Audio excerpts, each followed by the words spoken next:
Olá, professor Felipe, obrigado por estar aqui. Bem-vindo aqui à nossa experiência de apresentar a minha tese. Professor, obrigado pelo convite. Estou muito honrado de estar aqui. É um prazer estar com vocês, falar um pouquinho sobre esse filho aí, né, que a gente bota no Ah, mundo, para o mundão. Eu estou muito honrado. Obrigado pelo convite novamente. a ideia é essa, professor. Vamos criar um audiovisual aí da tese. Então é Felipe Soares Romano, isso, né? Isso, Felipe Soares Romano.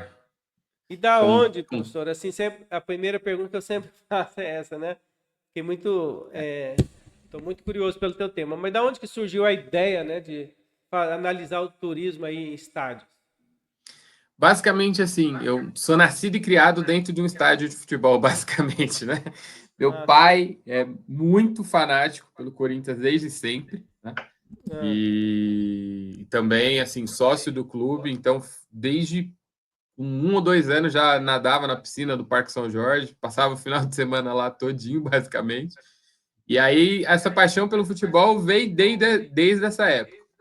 Eu fiz a minha primeira graduação em Educação Física, na USP Leste mesmo, e estava muito fissurado nessa questão de esporte. Me enveredei mais para a parte do esporte adaptado, mas peguei umas disciplinas de lazer e turismo, porque precisava me informar, fazer crédito livre, e acabei gostando ah. demais de lazer e turismo. E aí me enveredei para a área da recreação como profissão, de uma maneira geral.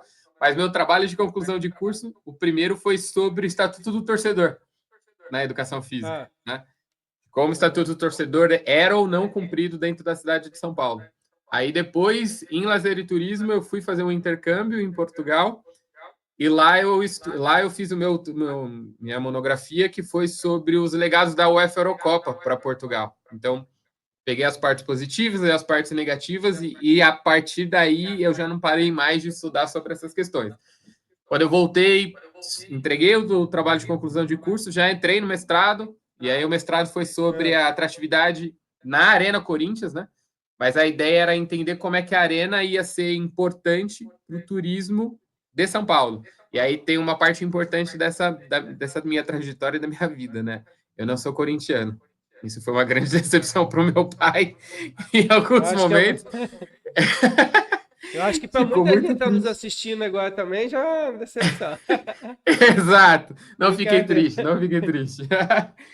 Mas comecei Ah, a entender, porque eu moro aqui, né? Eu moro a 20 minutos do estádio, então ah, era extremamente importante de ver como é que nós utilizaríamos desse estádio, até para quem não é corintiano ou para quem não gosta de futebol, que de alguma forma tinha um impacto dessa construção desse estádio para a gente.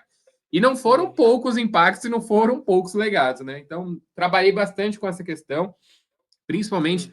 falando sobre as questões fora do futebol, né? Então, como é que desenvolveu a Ah, região, como é que não desenvolveu a região, o que é que foi a expectativa que foi criada, como a população local estava encarando aquilo, como é que, na época sim. da construção do estádio, o que gerou de impacto para as pessoas no entorno. Aham. Conversei muito com o pessoal da Favela da Paz, que é uma comunidade que tem um pouquinho para baixo da Arena Ah, Corinthians, e o quanto eles foram mais impactados, e pouquíssimas pessoas falaram sobre isso. Então, minha dissertação traz um pouco sobre essas questões. E aí, Felipe, pois não. sem querer interromper, mas assim, Não, por sem querer favor. dar spoiler também, mas assim, tudo isso a gente vai ver agora.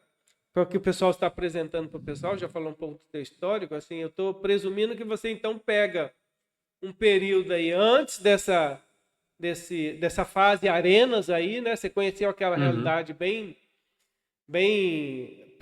pré-futebol moderno. Não sei se Exatamente. então para a Eu gente falo, sintonizar isso daí.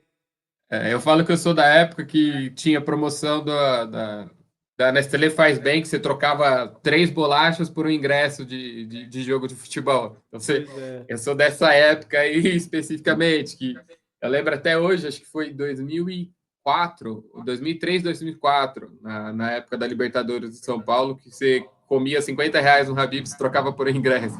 Então, essas coisas, assim, sou dessa época, né? Meu pai, Legal, eu legal. cheguei a pegar clássico aí no Morumbi, 66, que não é uma coisa que não existe em São Paulo há muito tempo. Mas eu sou dessas épocas de Mas vamos primórdio lá, aí. vamos lá, professor. Assim, já estou mais curioso, hein? Então você fica à vontade, apresenta para a gente a Claro. sua tese aí. Só para complementar, então, na dissertação eu falei sobre a Arena Corinthians especificamente, e no doutorado eu já tratei o turismo em estádio. Então, eu peguei estádio para analisar como um atrativo turístico, isso a nível Brasil e América do Sul, e aí vocês vão conseguir ver isso daí um pouquinho mais detalhado aí para frente, que é o que eu trouxe para vocês aí a apresentação. Então, a tese foi intitulada Turismo em Estádios, Impactos e Legados das Arenas Esportivas Multifuncionais como Atrativo de Lazer e Turismo, né? Então, a tese foi feita na Universidade de São Paulo, no campus USP Leste. Meu orientador, professor Ricardo Vinha, mandou um abraço, inclusive, também, né? E aí, só para mostrar para vocês algumas questões, eu acho importante trazer esse sumário e já fazer algumas explicações especificamente sobre ele, né? Então, no primeiro momento de introdução, é explicar o que é a tese, quais eram os objetivos, que é o que eu vou falar no próximo slide especificamente. Então, da onde surgiu, por que surgiu, de que forma surgiu, e falar um pouco sobre o referencial teórico que foi trabalhado, e os procedimentos metodológicos eu vou dar um pouquinho mais de ênfase, porque eu trabalho bastante com essas questões de metodologia também, então acho importante. A tese ela foi feita num formato multipaper, e ela tem outros nomes especificamente também, mas a ideia do multipaper é trabalhar com diversos formatos de trabalho já pronto, que eles são interligados de alguma forma, seja pelos objetivos, seja na nomenclatura a gente fala de fio condutor, né? E quais foram os passos a passos, as limitações da pesquisa, porque também acho importante a gente falar sobre isso, né? Porque nenhuma pesquisa é tão fácil de ser feita, de que forma que elas de alguma forma, esbarram em algumas questões especificamente, e aí os 8 trabalhos que surgiram dessa tese especificamente, e as considerações amarrando todos esses trabalhos, né? Então, num primeiro momento, foi falar sobre esses legados de mega evento. Mas o que é, na verdade, o legado, né?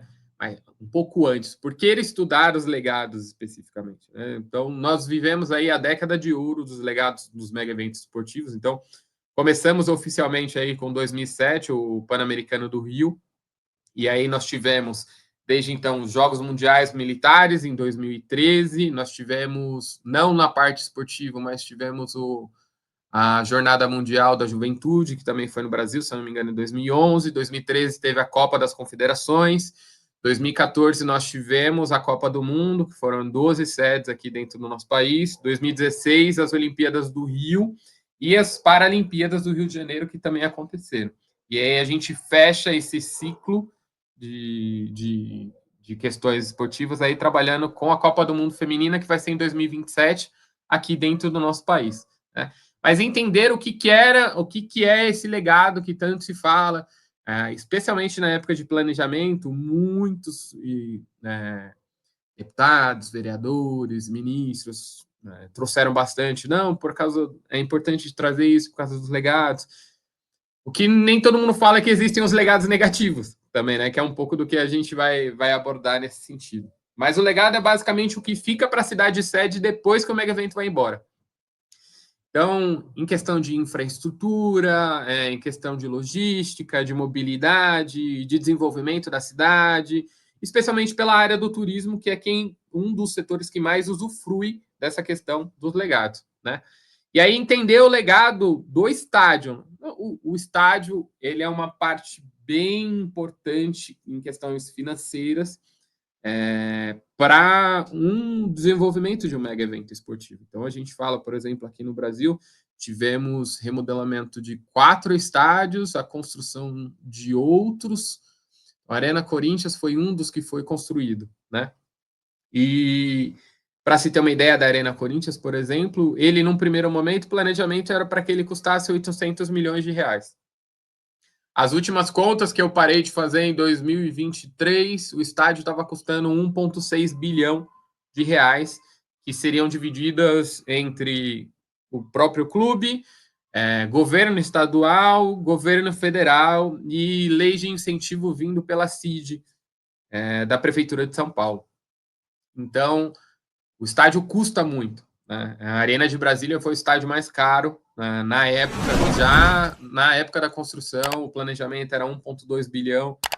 Tem alguns relatos aí que o estádio chegou a 1,6, 1,7 bilhão de reais, né? Então, a ideia era entender como é que esse estádio era compreendido como um legado tangível e, acima de tudo, como é que ele era utilizado pela população local, né? Como é que ele era utilizado pelos clubes. Foram construídos estádios em locais que não têm tanta cultura do futebol, não tem clubes que têm expressão em nível nacional, como, por exemplo, a Arena Pantanal, tivemos o Cuiabá aí, por muito tempo figurando na Série A. Nós temos Brasília, por exemplo, com um estádio que custou muito, para 80 mil pessoas, e não tem nenhum time de relevante entre séries A, B e C do Campeonato Brasileiro, né? Então, e entender como é que o papel do turismo entraria nessa situação, né? De como é que o turismo especificamente se apropria ou utiliza desses espaços, né? Entender também como é que através do estádio a gente pode contar uma história. Então a gente pode falar da história do Brasil sobre um estádio de futebol, contar passo a passo de como ele foi importante na época da ditadura, de como ele foi utilizado pela ditadura, em outros tantos momentos históricos importantes, além do papel educativo. Então a gente tem alguns estádios de futebol, como por exemplo o Museu do Futebol, sendo um espaço cultural extremamente importante. A justificativa eu já falei um pouquinho para vocês, né? Então, nascido e criado dentro de um estádio de futebol. A minha paixão, meu grande lazer é acompanhar meu clube. Já viajei 6, 7 países acompanhando partidas de futebol por aí.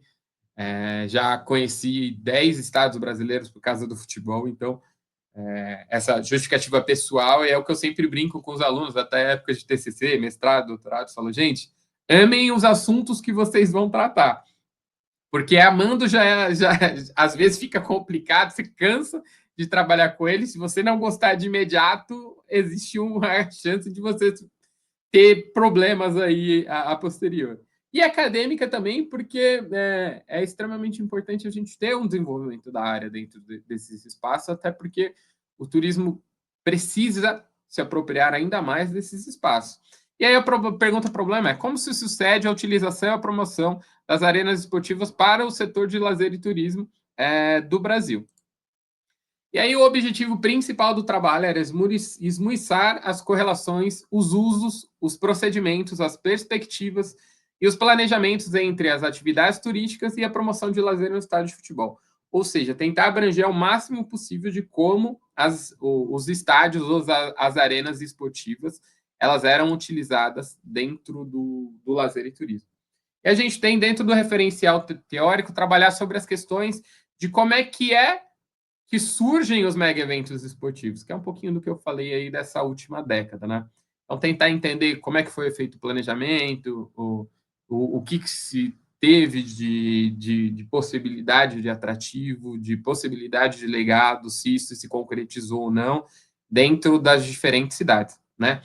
E aí, já existe um termo Stadium Tourism, é extremamente importante falar isso, mas hoje o Stadium Tourism, do jeito que a literatura trata, é sobre outra coisa. Basicamente, é sobre a visitação no estádio. Ele abrange único e exclusivamente isso. E a ideia da minha tese é abrir esse leque, é entender o estádio de futebol como um atrativo para outras demandas especificamente. Mas utilizamos pela facilidade da literatura internacional, né? Então, de que forma que esses eventos que surgem dentro dos equipamentos, dentro dos atrativos, eles podem gerar uma movimentação turística para além do futebol, né? Isso também é importante, a fazer a distinção entre estádio e arena. A literatura fala que existem algumas diferenças entre estádios e arenas. Arena é utilizado para algo mais moderno, né? Então, no sentido do marketing da coisa, é algo que é mais modernizado, que ele pode ser utilizado para outras atividades para além do futebol. Mas utilizamos o estádio porque é o mais comum que nós temos aqui dentro do nosso país. Então, não é raro a gente ver o estádio Arena tal, estádio Allianz Parque, estádio. Então, tratar como uma forma cultural que nós utilizamos, né? Mas ao longo do trabalho isso é dialogado e explicado. Então, dividimos basicamente essa parte do referencial teórico em dois. O que é o legado de mega evento esportivo, ou seja, aquilo que vai ficar para a população especificamente, de positivo e de negativo, é importante deixar isso bem claro, e dialogar sobre como a literatura trata do futebol dentro do turismo, né?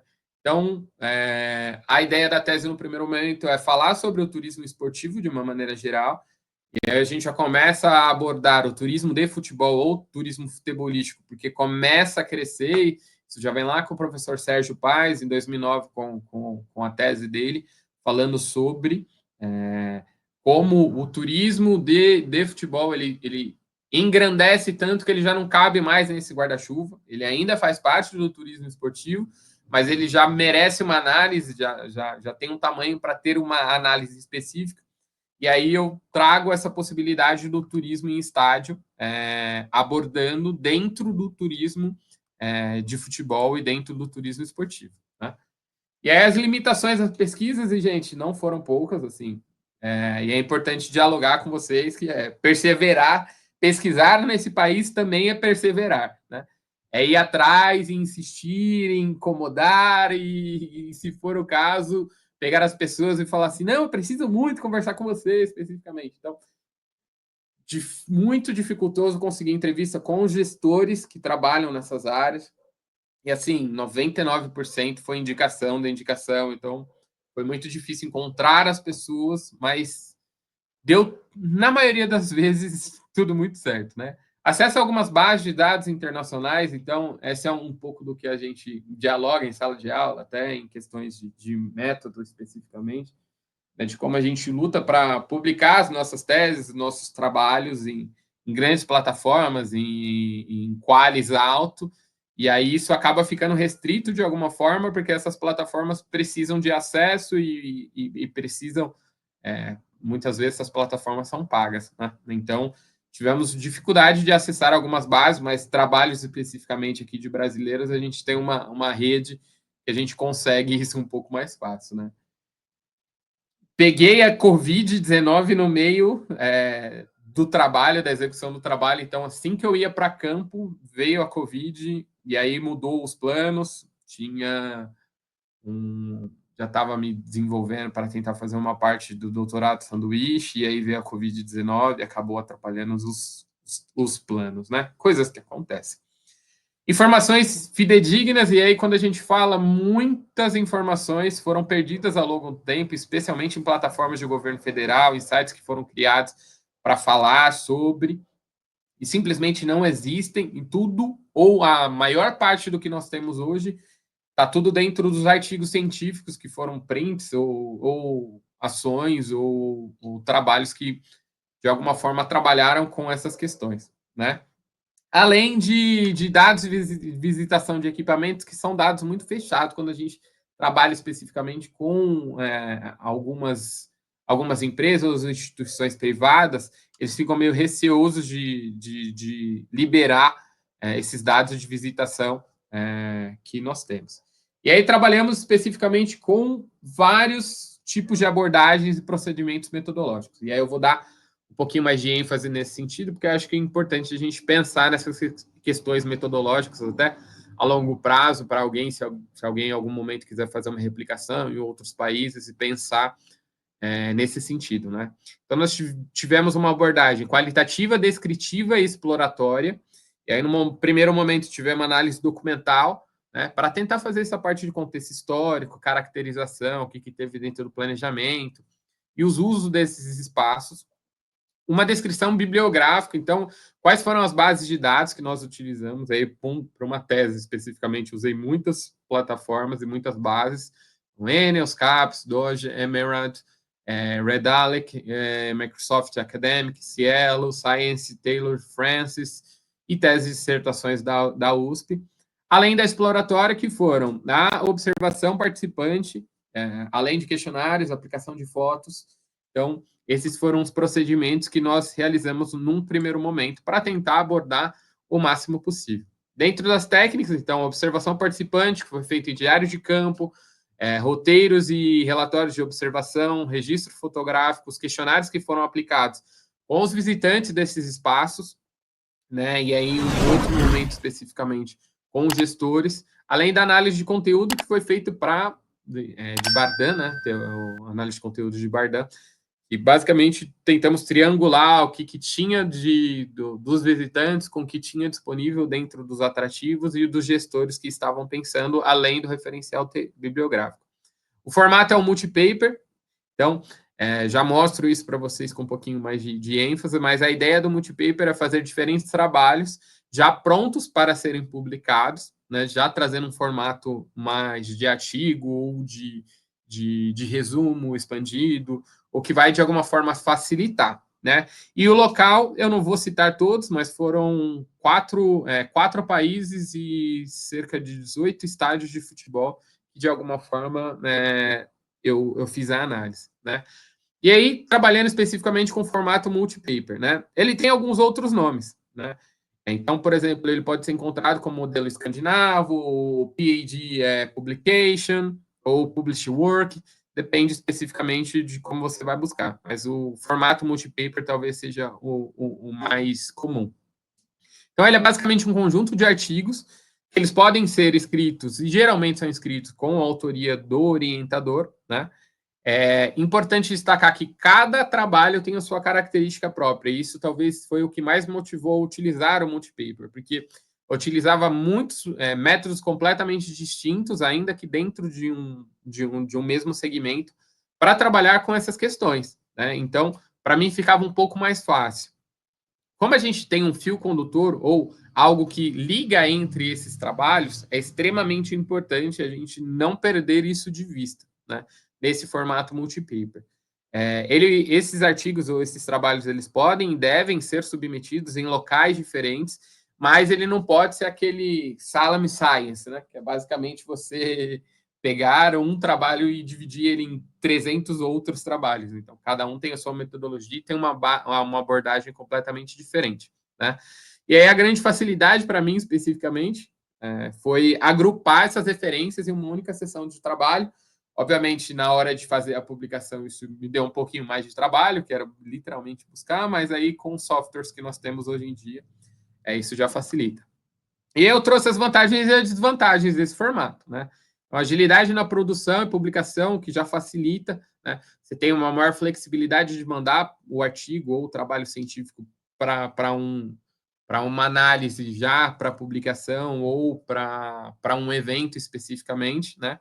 É extremamente importante você ter a abordagem de outros pesquisadores, então, dos trabalhos, por exemplo, tenho desenvolvido com o Jonathan Oliveira e o Felipe Tobar, que são dois amigos pesquisadores nessa área também. A gente tem trabalhado muito com essa questão de nos auxiliar a desenvolver a área, né? E aí as desvantagens, assim, a leitura ela fica um pouco dificultosa, porque às vezes você utiliza, alguns poucos autores tratam sobre essa questão e você torna um pouco repetitivo, né? Às vezes é difícil você fazer uma articulação com o objetivo central do trabalho, isso é um pouco preocupante, mas no meu caso não foi tanto. E a fragmentação e a sobreposição da pesquisa, porque às vezes, dependendo de como é feito, você percebe que ele tem umas abordagens bem semelhantes, e aí fica difícil até de você conseguir trazer uma diferença entre eles. E aí eu vou falar rapidamente sobre esses outros trabalhos, eu juro que é rapidamente, né? Eu vou dar ênfase mais ao filé mignon da tese, vamos colocar assim. Mas o primeiro trabalho ele foi publicado na revista Rosa dos Ventos, e o título é Mega Eventos Esportivos no Brasil e o Plano Nacional de Turismo 2013-2016, análise quanto às metas de expansão turística. Então, basicamente, o PNT do Brasil, nessa época, ele tratava especificamente sobre os mega eventos esportivos. Então, eu peguei todas as metas e todos os objetivos que tratavam sobre mega eventos esportivos e tentei não, né? Eu fiz uma análise de como isso foi cumprido ou não foi cumprido, baseado até no próprio site do governo disponibiliza, né? O Ministério do Turismo disponibiliza. Então, as 3 principais metas não foram cumpridas, né? A ausência de informações foram muitas e foi muito difícil de entender especificamente como é que o governo tinha pretensão de trazer a transparência disso. Né? Então, os mega eventos, de alguma forma, concluiu dentro desse artigo que eles não foram cumpridos, principalmente pela expectativa que foi colocada nos mega eventos ser muito superior, ainda que o Brasil tivesse um perfeito e excelente desempenho, dificilmente a gente conseguiria alcançar as metas que foram traçadas. E esse foi a publicação do primeiro artigo. O segundo é Legacies and Impacts of Sport Mega Events in Brazil. São Paulo has a host city for football matches. Esse foi um artigo publicado num dossiê especificamente sobre turismo de futebol. Então, a ideia era mostrar e contextualizar o que é o Legacy Momento. E aí, o que é o Legacy Momento? É a capacidade que o Brasil, que o país sede especificamente tem de usar o momento final dos mega eventos para aumentar sua capacidade, seja turística, de infraestrutura, logo após o término do evento. Ou seja, então, é aquele momento pós um ano depois de acabar o mega evento esportivo que o Brasil, que o país sede tem para se consolidar como um importante, e aí, nesse caso especificamente, como um importante um atrativo turístico ou um lugar onde os turistas vêm, né? E a ideia aqui foi literalmente trazer quais foram os impactos positivos, os legados negativos que tiveram especificamente para a cidade de São Paulo. E aqui a gente fala sobre e deixa bem claro quais foram as dificuldades que tivemos, né?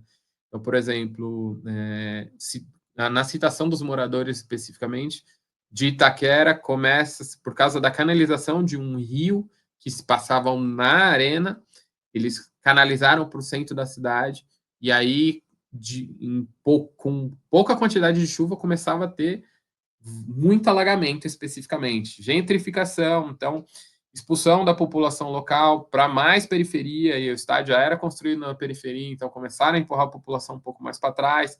A especulação imobiliária, que foi assim surreal, está falando de tem uma dos relatos que um terreno que era próximo da Arena Corinthians foi vendido por R$ 200 mil. 3 meses depois do anúncio da Copa, esse mesmo terreno estava valendo R$ 380 mil. Então, assim, são os legados negativos que geralmente acontecem. Mas destacar também os positivos, né? Que foi a melhoria na infraestrutura local, o descobrimento da Zona Leste de São Paulo, então as pessoas entenderem que existe vida depois do centro de São Paulo, especificamente ter atrativos turísticos, né, de lazer para a população local no extremo leste de São Paulo, que é a cidade uma parte mais populosa de São Paulo vive aqui. Nós somos, só na Zona Leste de São Paulo somos 4,5 milhões de pessoas, que é muito maior que muitas capitais brasileiras especificamente, né? E a imagem do país, especialmente no quesito de hospitalidade, que foi o mais motivado, que foi mais citado pelos turistas em pesquisas, né? Então, talvez esse seja um ponto importante. O trabalho número 3, intitulado Lazer, Turismo e Esportes, Abordagens Acadêmicas e Intervenções Profissionais, é um capítulo de livro, né? Então, foi feito um livro especificamente com trabalhos oriundos da pós-graduação. Esse depois, se vocês quiserem, posso disponibilizar o link para vocês, fazer um download do livro de uma maneira geral. Então, a ideia é tentar entender o que é o turismo esportivo e de que forma a gente pode trabalhar com esse turismo esportivo dentro do nosso país. E aí, contextualizo especificamente a importância da Fórmula 1, alguns novos eventos que estão surgindo dentro da cidade de São Paulo, como, por exemplo, o futebol americano, que foi desenvolvido recentemente, já vai ter a segunda edição aqui no Brasil, que foi assim, incrível para o turismo da cidade de São Paulo. E aí traz alguns exercícios, algumas temáticas específicas falando sobre o assunto. E aí o quarto, que é Turismo em Estádio, Construto Teórico e Integrativo sobre Lazer e Turismo. Então, esse é o grande filé mignon do trabalho, a essência do trabalho, que é trazer sobre o turismo em estádio de futebol. Então, o turismo em estádio de futebol, ele é uma abrangência de turismo de eventos, turismo cultural, o lazer sério ou o lazer esportivo, além do turismo esportivo e futebolístico. Tudo isso é canalizado em uma categoria especificamente, e essa categoria surge de uma revisão integrativa, ou seja, fizemos levantamento e mapeamento de eventos que tratavam dos estádios como um atrativo e também das teorias especificamente que existiam na época na literatura sobre ou que desenvolvessem, de alguma forma, correlacionasse aos estádios de futebol. Então, aí nós trouxemos o conceito de turismo, que é a participação e ou visitação de atividades turísticas e de lazer dentro dos estádios, com objetivo de cunho cultural, recreacional e ou educacional, ainda que motivado pela atividade em si. Então, a ideia era tentar trazer esse papel social que os estádios podem desenvolver. Então, de que forma que a gente explica ou conta a história de uma cidade através dos atrativos, dos estádios especificamente? De que forma que nós podemos usar os estádios de futebol como um local de uso para o lazer da população local, né? E aí, a ideia do trabalho é fazer uma facilitação dessas políticas públicas e criação de políticas públicas mesmo para a utilização desses espaços, bem como trabalhar isso como um patrimônio histórico e utilizar desses espaços especialmente pelo lazer e também pelo turismo na cidade de São Paulo. Então, a gente tem, por exemplo, o Museu do Futebol sendo um dos tops 10 atrativos dentro da nossa cidade para fazer a visitação. O Tour da Arena Corinthians começa a se desenvolver bastante. O Tour do Morumbi, que foi o pioneiro aqui na cidade de São Paulo desenvolvendo. O do Allianz Parque também muito bem desenvolvido por uma empresa privada especificamente. Pelas questões de facilidade, deslocamento, estar no centro da cidade também começa a pensar nessas questões especificamente de como utilizar esses espaços. Além de show e evento, talvez o Allianz Parque seja o grande exemplo, né, de um espaço que tem sido utilizado para além do futebol, né, desenvolvimento de ações, de marketing, de algumas ações sociais que acontecem. Então, por exemplo, a Arena Corinthians abre de vez em quando a parte do estacionamento para aquelas carretas da saúde, desenvolvimento, procura de emprego, ações de Sebrae, Senai especificamente. Então, abre para a população local nesse sentido. Então, a ideia do turismo estádio é abranger todas essas atividades que acontecem dentro do atrativo estádio. Né? É pensar mais ou menos como se fôssemos trabalhar com o turismo em museus especificamente, né? Pensar no atrativo especificamente. E aí nós temos o quinto, é um artigo que tem sido desenvolvido, né? Estamos melhorando ele, tanto com o professor Jonathan como com o professor Felipe Tobar. Ambos estão hoje já finalizaram seu doutorado, estão como professores nos Estados Unidos. Então, a ideia é entender como é que essas experiências dos tours temáticos no Brasil e na América do Sul, de uma maneira geral, fomentam e desenvolvem o turismo em estádio pelo país. Né? Então, foram visitados alguns estádios, e aí, como resposta, talvez a cada uma dessas categorias que abrangemos, o Maracanã tenha uma das melhores médias de avaliação, seguido de Morumbi, o Monumental de Nunes, que é do River Plate, e a Argentina, é importante falar, né? A Argentina já trabalha com turismo em estádio de uma maneira muito mais antiga e muito mais integrada ao desenvolvimento turístico da cidade. Então, eles já pensam nesses estádios como grandes atrativos de que forma pode se desenvolver. Não só os estádios de futebol, como a La Boca ou o estádio do River Plate, ou alguns outros estádios que ficam em regiões mais afastadas, como o estádio do Diego Armando Maradona, mas outros espaços da cidade que também podem ser turísticos, como, por exemplo, o Cemitério da Recoleta, que talvez seja o grande atrativo diferente. Né? Então, trouxemos algumas categorias novas, né? já existia uma teoria por trás disso, trouxemos algumas categorias novas para avaliação especificamente. Né?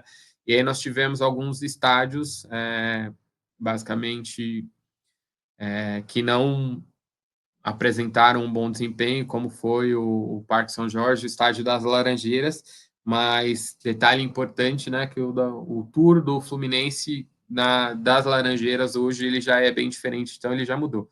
Então, basicamente, essas são as categorias gerais. Então, a visitação, como ela facilitava, os aspectos de museu, se estava integrado ou não ao museu, a facilidade de deslocamento para chegar no estádio, se tinham atividades de interação, especificamente, né? Se a informação turística para chegar no lugar, para se comprar um ingresso, se tinha informação de ter ou não um tour, ela acontecia. As questões da multifuncionalidade, né? Então, os estádios, ele tem outros atrativos dentro, então você consegue, por exemplo, fazer compras, se tem uma loja esportiva, você consegue fazer algumas atividades de interação, você consegue jogar bola, por exemplo, tem uma quadra para você fazer desenvolvimento da parte esportiva, você consegue desenvolver, fazer caminhadas e coisas do tipo. De que forma o turismo ele se integra, né? Então, existe um city tour na cidade, o site de turismo da cidade ele abrange os estádios de futebol. Existe uma facilidade de deslocamento. Se eu quiser, eu consigo ter linhas de ônibus que chegam melhor e mais fácil. E, além disso, de que forma que ele trabalha com patrimônio histórico. Então, de alguma forma, todos esses estádios já tiveram um atrativo, já sediaram mega eventos, e de que forma eles utilizam disso, se eles utilizam disso. Então, o Pacaembu, por exemplo, ele foi importante em algum momento dele, pela construção e a luta contra a ditadura. Ele também foi utilizado como um espaço pelos ditadores. Então, de que maneira se abrange essa parte do patrimônio histórico, positivo ou negativo, dentro desses mega eventos? E aí um pouquinho das fotos de tudo que eu vivi nesse tempo, e de novo, né? Pandemia acabou atrapalhando algumas coisas, então tem até algumas fotos de máscara aí especificamente, né? E aí, o sétimo trabalho especificamente, gente, juro que eu tô acabando, tá? Mas os usos de estádios para além do futebol. Então, de que forma que a gente pode trazer esses usos pelo lazer e turismo?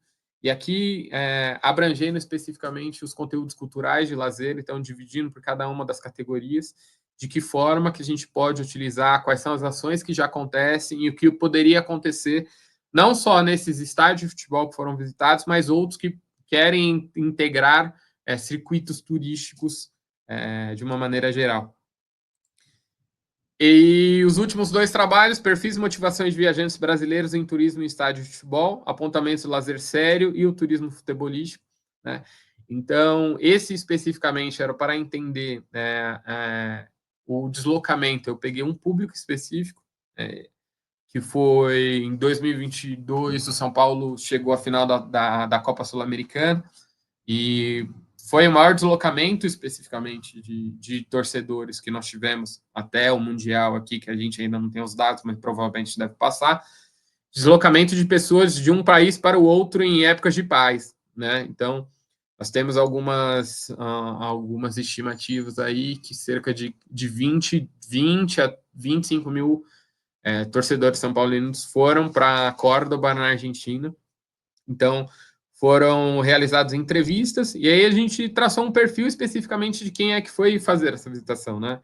Então, era entre 25 e 29 anos, da cidade de São Paulo, a maioria com ensino superior, com uma renda entre 2 e 3 salários mínimos, visitaram o Airbnb, viajaram de avião, muita gente viajou de ônibus também, né? Ficaram 6 dias, a maior parte deles visitaram Buenos Aires no primeiro momento, depois foram para Córdoba, né? E chegaram a gastar, em média, aí, nesses dias, R$ 5.400, né? 94% dessas pessoas foram fazer essa visita especificamente por causa do turismo esportivo, né? Então, trouxemos um perfil, e aí tenho trabalhado nos últimos anos com esse perfil e motivação de visitação desses espaços. E o último trabalho, que é o Patrimônio Cultural e Turismo Esportivo, o Museu do Futebol no Brasil como um atrativo turístico, foi abordar especificamente o Museu do Futebol ali no estádio do Pacaembu, e entender os relatórios que da ID Brasil, que é quem cuida hoje desse espaço, e de que forma que a gente pode entender essa localidade como um atrativo cultural para a cidade de São Paulo, né?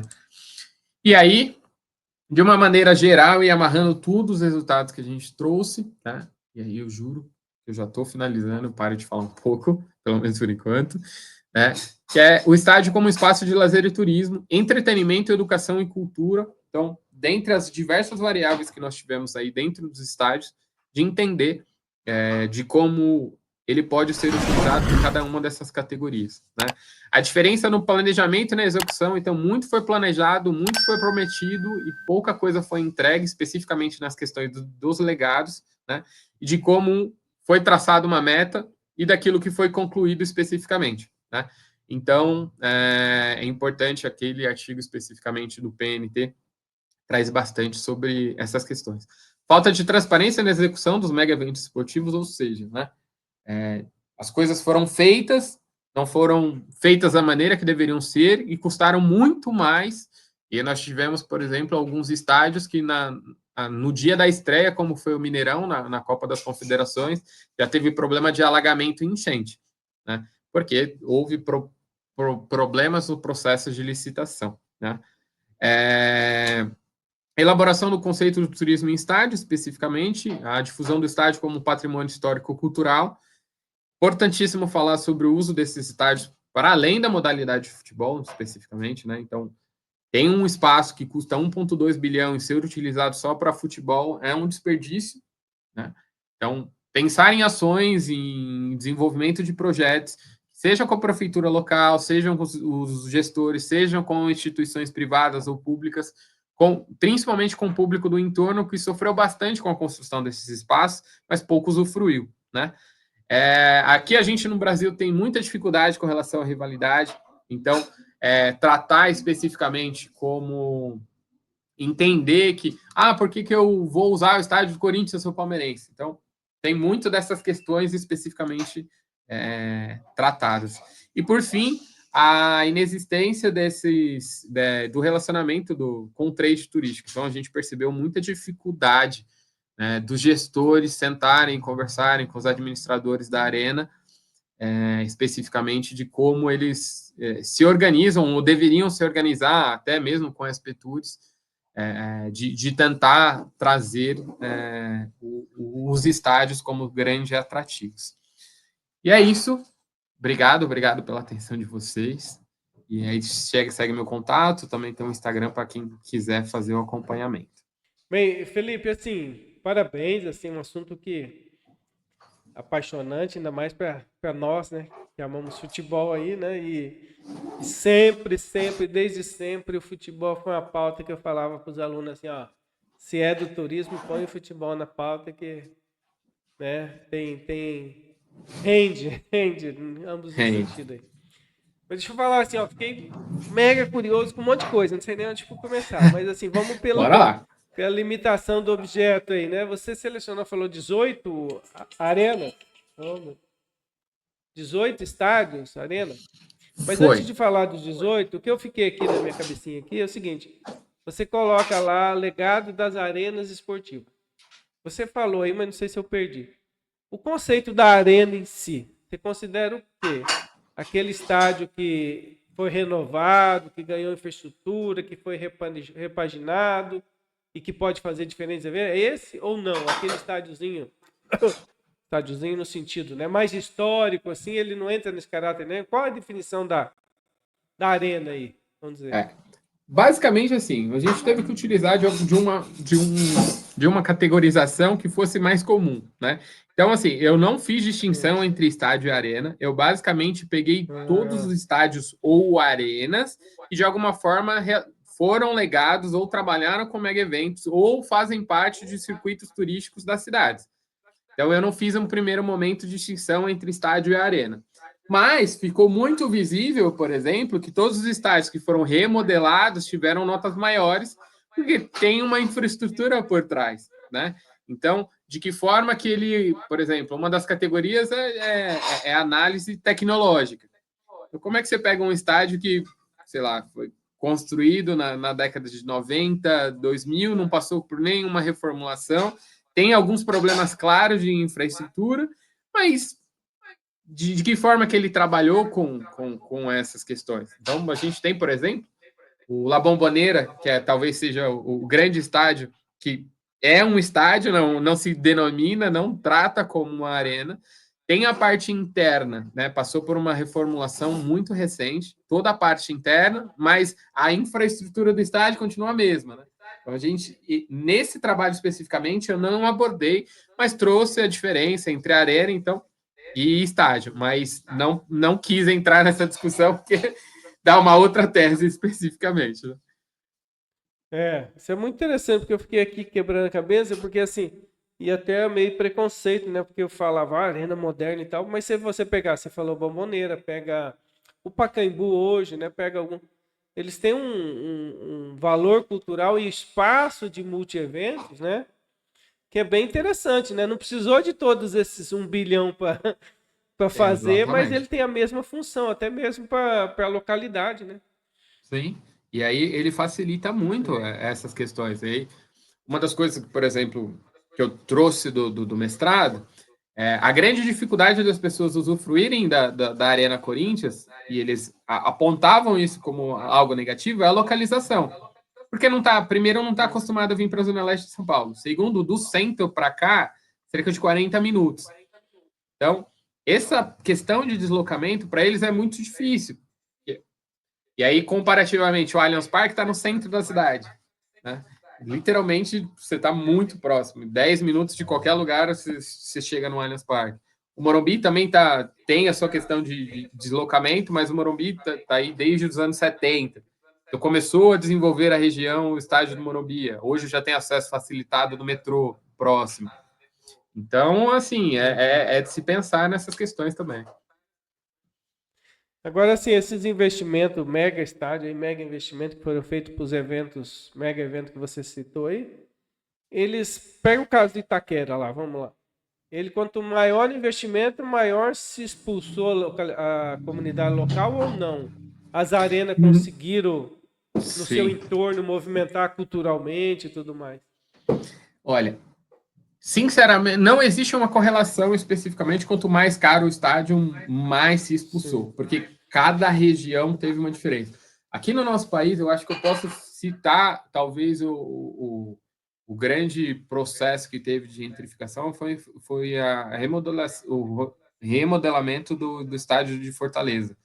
Então, que afetou muito a população do entorno, muito mesmo. É E verdade. aí, sim, a gente tem diversos relatos, até mesmo na literatura, da dificuldade, e foi um dos estádios que menos custou, né?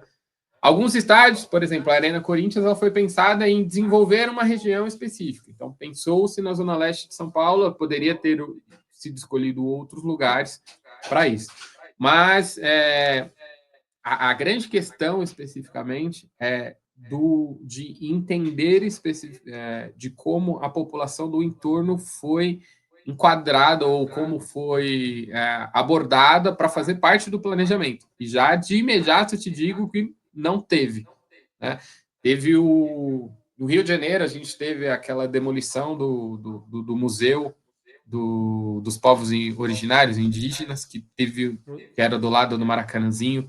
Teve um problema muito grande, a população comprou a briga especificamente, mas não podemos assim correlacionar especificamente de quanto mais dinheiro, até porque Brasília, por exemplo, não teve tanto processo de gentrificação ou de expulsão, apesar de já ter sido um processo natural da construção da cidade.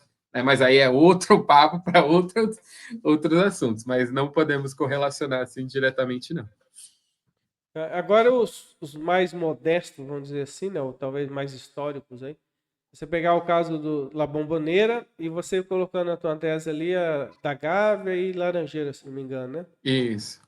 Que são aí, vamos dizer assim, dos bairros, né?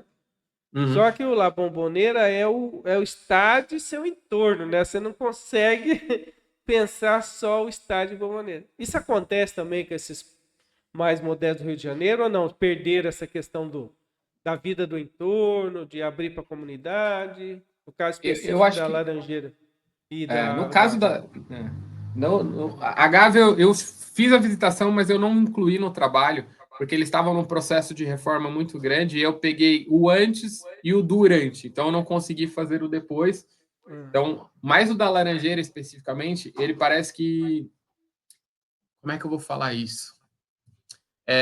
ele parece ser um grande clube para poucas pessoas, sabe? Então, você percebe, aí eu fiz a visitação em 3 momentos diferentes, e os 3 momentos parece que eram as mesmas pessoas que frequentavam aquele espaço.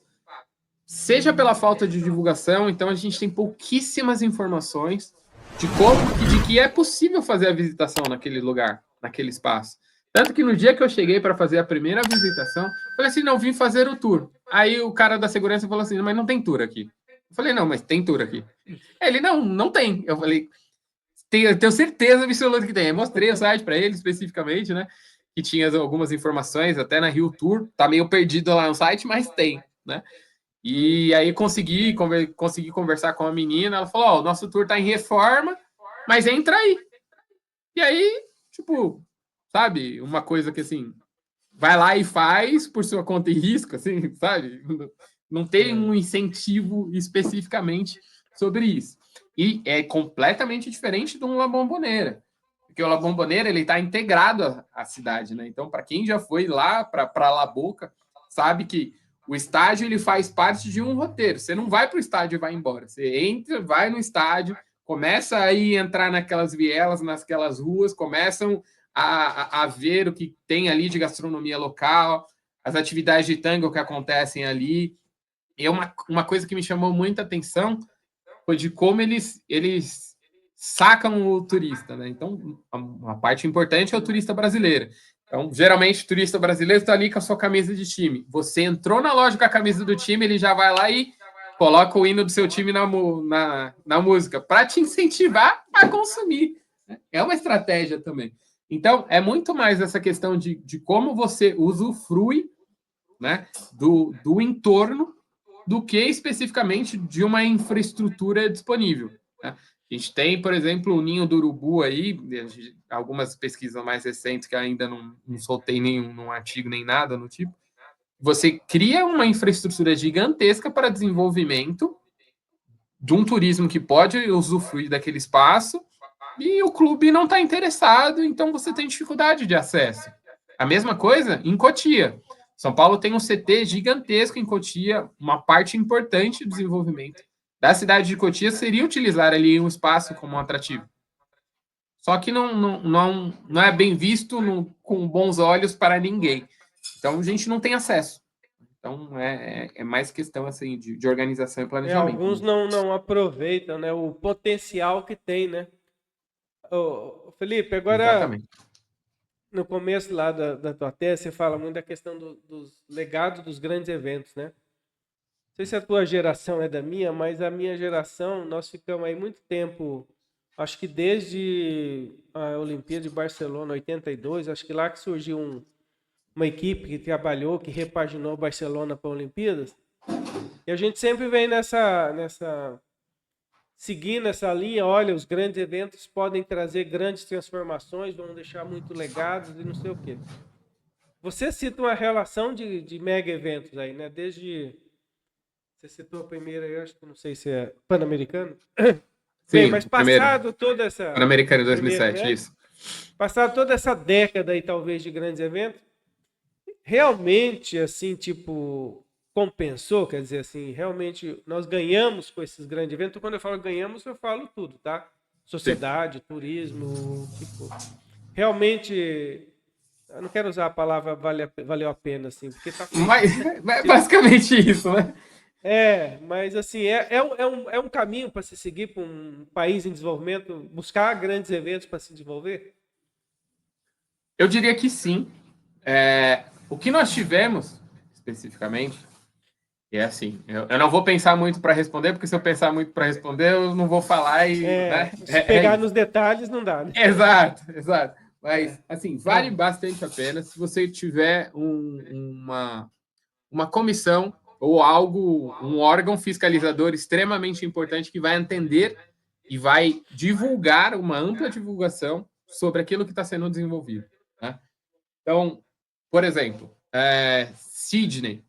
A gente fala muito sobre o Barcelona 92, que é o grande caso de conseguiu se desenvolver e se desenvolveu tão bem que agora estão tendo processo de overtourism, né? Especificamente aí.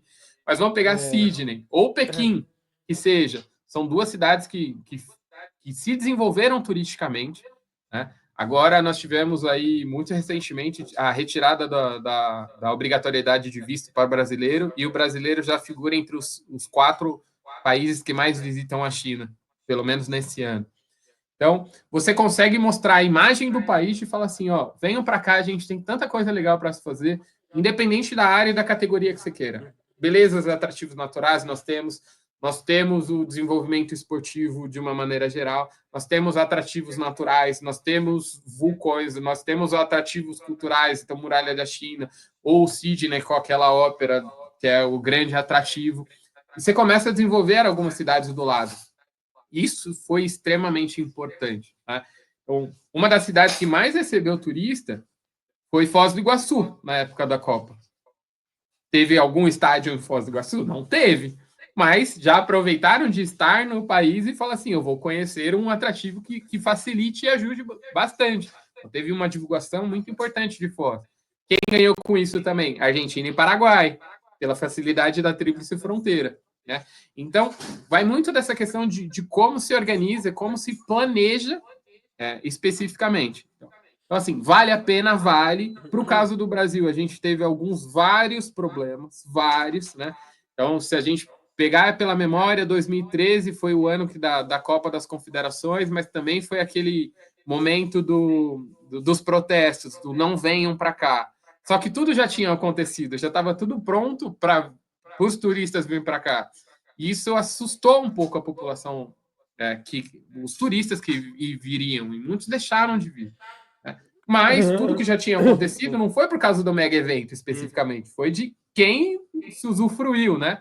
Então, utilizou de muitos materiais de péssima qualidade, o dobro, o triplo do valor que foi utilizado na construção dos estádios, o não pagamento dos estádios. Então, hoje a gente vê aí alguns clubes privados sofrendo para pagar o estádio, né? Então, o próprio Corinthians aí fazendo vaquinha para tentar, de alguma forma, minimizar essas questões que impactam diretamente no clube. Né? E algumas outras cidades, isso já tinha, a literatura já fala há muito tempo. Lá em Portugal, por exemplo, tem um estádio de Leiria. E aí o estádio de Leiria, ele cabe no estádio 45 mil pessoas. A cidade de Leiria tem 30 mil habitantes. Ou seja, como é que você pensa em fazer um estádio de 45 mil pessoas para uma população de 30 mil e você basicamente não consegue fazer a manutenção desse espaço porque custa muito. Só o estádio, na época, para a comarca de Leiria, ele cobria 132% de quanto eles arrecadavam mensalmente. Ou seja, eles estavam pensando em é mais fácil demolir isso daí, derruba tudo, porque a gente não paga e resolve a nossa situação e a gente consegue sobreviver. Mas é questão de quê? De erro de planejamento, de como foi feito. E aí a gente pode entrar em outras várias questões. Para que 12 sedes? Né? Tivemos uma política importante de tentar fazer um em cada das 5 macro-regiões, mas a FIFA exigia 8. Então poderíamos ter evitado algumas coisas nesse sentido, né? Que a literatura já abordava isso nesse sentido. Essa questão do mega evento não é uma decisão tão simples, assim, vamos trazer pronto, né? Se você não tiver um país estruturado, né? Assim é complicado. Só uma última abordagem assim importante de falar de como esses países que já são desenvolvidos conseguem entender a importância dos eventos. Então, a gente tem a ICCA, que é quem faz a medição de eventos internacionais. E uma correlação importante que nós temos é que todo o país que vai sediar um mega evento, 1 ou 2 anos de antecedência, ela começa a aumentar o número de eventos na cidade para testar a infraestrutura. Então, por exemplo, o que nós tivemos agora, Paris, a França saindo de 8º lugar para 2º lugar do país que mais cedia eventos de uma maneira geral. Por quê? Para testar para as Olimpíadas especificamente. Né?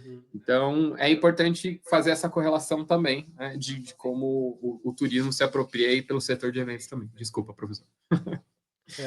Não, mas é isso, é muito interessante, assim, eu queria agradecer de pronto por apresentar, porque é um tema que acho que vale a pena debruçar ali na tese e dar uma pesquisada maior, tá ok? Uhum. Obrigado, assim, Felipe Romano, por estar aqui. Obrigado por acreditar no projeto da gente. Eu que agradeço novamente o convite. Fico à disposição, a gente debater, dialogar, manda e-mail, conversa, a gente pensa em artigo, pensa em debate, em sala de aula para conversar sobre essa temática que eu particularmente gosto muito e acho que a gente tem aí muito o que aprender, estudar e desenvolver nessa área. E novamente agradeço o convite, estou muito honrado, estou muito feliz de estar aqui com você. Obrigado, professor. Obrigado, até a próxima.